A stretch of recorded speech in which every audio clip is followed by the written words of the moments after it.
Salut, c'est le Club Savoyard. Et ce soir, je vais vous parler d'un des derniers films que j'ai vu, The Killer, avec Michael Fassbender. Après Manque, également sur Netflix, revoilà David Fincher derrière une caméra pour le géant du streaming américain. J'avais adoré Fight Club et Gone Girl, et The Killer était dans ma liste de films à voir, c'est chose faite.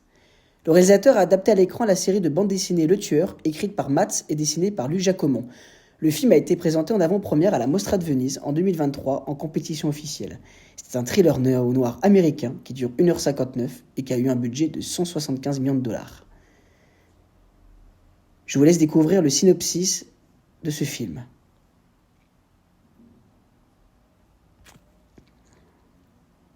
Si vous êtes incapable de supporter l'ennui, ce boulot n'est pas fait pour vous. Je lui ai mis la note de 3 montagnes, c'est-à-dire très bon, en sachant que mes notes restent subjectives, bien évidemment. C'est extrêmement dommage que ce film soit directement sur Netflix. Une petite sortie dans les salles obscures n'aurait pas été de trop, cependant cela fait plaisir de revoir Michael Fassbender à l'écran, ça faisait longtemps. On suit seconde par seconde les mouvements de ce tueur à gages interprété par Michael Fassbender. On rentre dans la peau et la psychologie de cet homme si minutieux dans le moindre de ses gestes. Il interprète magnifiquement bien son rôle et cela marque parfaitement son retour.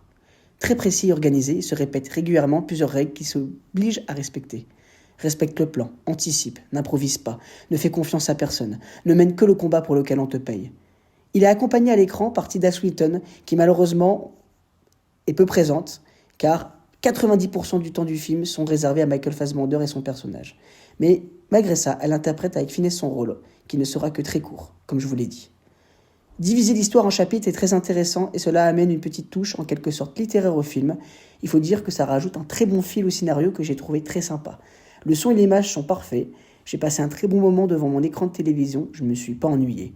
Ce n'est pas le meilleur film réalisé par David Fincher, ce n'est pas un Fight Club ou un Gone Girl, certes, ni un Zodiac ou un World War Z, mais il en demeure pas moins que The Killer reste un bon film qu'il faut regarder si on aime les thrillers noirs.